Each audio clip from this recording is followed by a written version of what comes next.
कश्मीर के पहलगाम में आतंकी हमले के बाद पाकिस्तान की मुश्किलें बढ़ गई हैं। पाकिस्तान के पंजाब क्षेत्र में चिनाब नदी का पानी भारत की ओर से रोक देने के कारण जल संकट यानी कि इंडस वाटर क्राइसिस गहराता जा रहा है।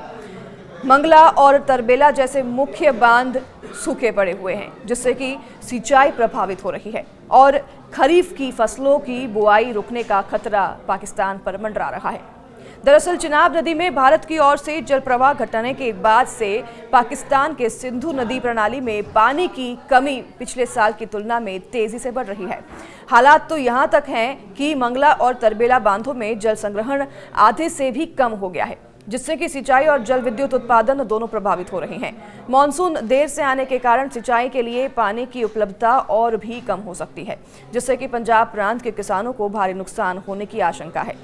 ध्यान रहे कि भारत ने हाल ही में 1960 की सिंधु जल संधि निलंबित की है और पाकिस्तान को जल स्तर के आंकड़े देना भी बंद कर दिया है, जिससे कि पाकिस्तान को मानसून के दौरान पहले की तरह पूर्व चेतावनी देने में दिक्कत हो रही है।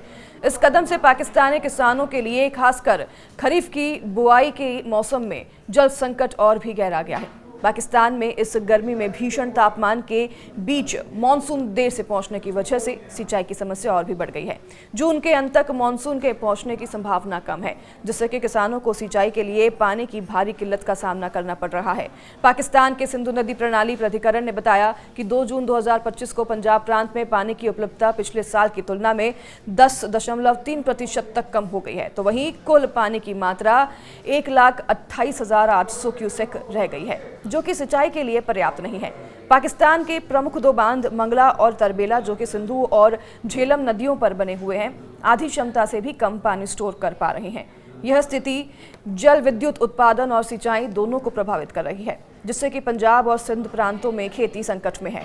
भारत की ओर से 1960 की सिंधु जल संधि निलंबित करने के बाद से पाकिस्तान को सिंधु नदी प्रणाली के जल प्रवाह में भारी कमी का सामना करना पड़ रहा है और इस निर्णय के बाद भारत ने पाकिस्तान के साथ नदियों के जल स्तर का डेटा साझा करना भी बंद कर दिया है, जिससे कि मानसून के दौरान पूर्व चेतावनी और आपदा प्रबंधन में भी पाकिस्तान को कई बाधा आई है। पाकिस्तान सरकार ने स्थिति को देश के लिए एक गंभीर जल संकट बता दिया है और भारत के सिंधु जल संधि निलंबन के फैसले की कड़ी निंदा की है। तो वहीं प्रधानमंत्री शहबाज शरीफ ने इस मुद्दे को अंतर्राष्ट्रीय मोर्चों पर उठाते हुए जल संकट की आतंकवाद के साथ जोड़कर भारत की नीतियों की आलोचना की है।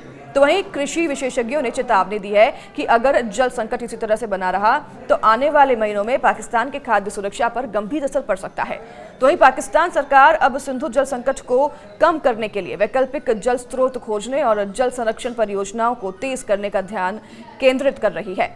सिंधु जल प्राधिकरण की ओर से आगामी हफ्तों में नए जल प्रबंधन उपायों की घोषणा की जा सकती है। साथ ही दक्षिण पश्चिम मानसून की संभावित स्थिति पर पैनी नजर रखी जा रही है, ताकि किसानों को समय पर सहायता दी जा सके। और इस जल संकट ने पाकिस्तान के सामाजिक और आर्थिक तनाव को और भी बढ़ा दिया है। सिंधु की कमी के कारण किसानों की आर्थिक स्थिति पर भी काफ़ी जोर पड़ा है और उनकी स्थिति भी खराब हो रही है, जिससे कि ग्रामीण इलाकों में रोजगार संकट और पलायन बढ़ सकता है। इसके अलावा भारत पाकिस्तान के बीच जल स्रोतों को लेकर राजनीतिक तनाव बढ़ने की संभावना भी जताई जा रही है, जो कि क्षेत्रीय स्थिरता को प्रभावित कर सकता है।